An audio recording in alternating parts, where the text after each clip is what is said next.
Opposition party जो है एक मरहूम का नाम को यूज करना किस क्या लग रहा है, कहाँ कैसी सियासत हो रही है? काबिल बर्दाश्त नहीं है। देखिए, मैंने हमेशा कहा पॉलिटिक्स अपनी जगह है और जातियाती हमला जो होता है वो अपनी जगह है, और जातियाती हमला पॉलिटिक्स में होता है लेकिन उसका एक लेवल होता है। इस बात को कह देना कि उनके बेटे ने, शम्स इकबाल अनिल जो एग्जीक्यूटिव के काउंसलर हैं, उनकी बेटी जो है इन लोगों के प्रेशर की वजह से, क्योंकि उन लोगों ने अपने अब्बा को किसी पॉलिटिकल वजह से इतनी प्रेशर दी कि उनका डेथ हो गया, ये एकदम ख़राब बात है, ये गलत बात है। शम्स अंसारी एमआईसी साहब के जो बच्चे हैं, कहाँ से ये सोच लेकर आ रहे हैं, कहाँ से ये शिक्षा लेकर आ रहे हैं, कहाँ से ये सीख कर आ रहे हैं कि जब स्टेज पर खड़े होते हैं तो उनको काउंसिल इलेक्शन नहीं लगता है, लगता है कि कोई मतलब पड़ोसी से कोई लड़ाई हो गई है, कोई बहुत मतलब गंभीर दुश्मनी चल रही है। ये इलेक्शन है, ये दुश्मनी नहीं है। यहाँ के इस इलेक्शन को मयार को वैसे ही रखें कि बाहर, खासकर मटिया बुरुज के बाहर कि लोग जब मटिया बुरुज के इलेक्शन को या मटिया बुरुज को किसी भी एतबार से देखें तो उनको मटिया बुरुज का ये जो अप्रोच है, ये जो कदम, ये ओछा ना लगे।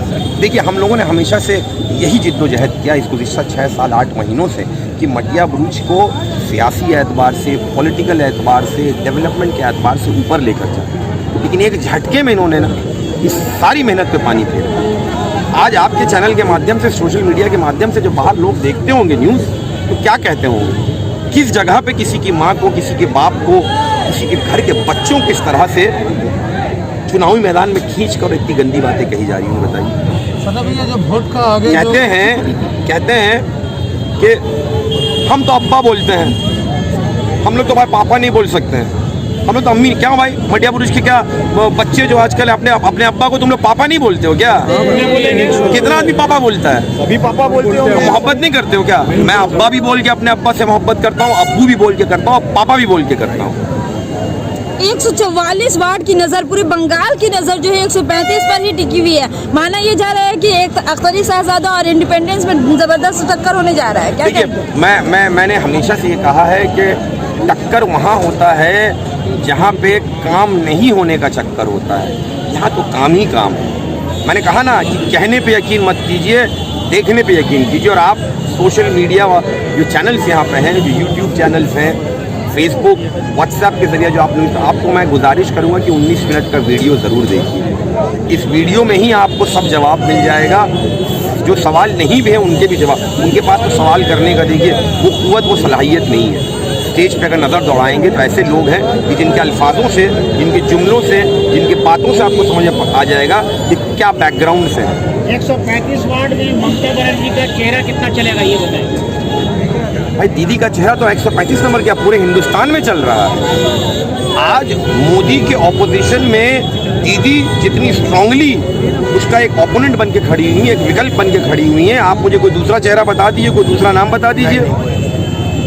तो ममता बनर्जी का चेहरा तो हर जगह चलेगा, लेकिन ममता बनर्जी के दिए हुए कामों को कितने संजीदगी से आपने किया है, ये भी मायने रखता है इस काउंसिल इलेक्शन में। और हम सर उठा के कह सकते हैं कि गुज़िश्ता 6 साल 8 महीनों में अख्तरी निज़ामी शहजादा ने, मोदी शहजादा ने, हमारी पूरी टीम ने आवाम के लिए काम किया है। मोहतरमा ममता बनर्जी के दिए हुए कामों को हमने खूबी अंजाम दिया है। फिरहाद हकीम के नक्शे कदम पे चले हैं और हम लोगों ने इस इलाके के डेवलपमेंट पे खासा ध्यान दिया है, जिसके लिए मुझे स्टेज पे खड़े होकर कहना नहीं होगा। आप मीडिया वाले 5 साल से अगर यहाँ आ रहे होंगे तो आपके नज़र से तरक्याती काम गुजरा होगा, आपने देखा होगा। अपोजिशन पार्टी जो है एक मरहूम का नाम को यूज कर रही है। आप जानते हैं कि यहाँ पर मुन्ना अंकल जो है एक मरहूम का नाम को यूज करना किस क्या लग रहा है, कहाँ कैसी सियासत हो रही है? काबिल बर्दाश्त नहीं है। देखिए, मैंने हमेशा कहा पॉलिटिक्स अपनी जगह है और जातियाती हमला जो होता है वो अपनी जगह है, और जातियाती हमला पॉलिटिक्स में होता है लेकिन उसका एक लेवल होता है। इस बात को कह देना कि उनके बेटे ने,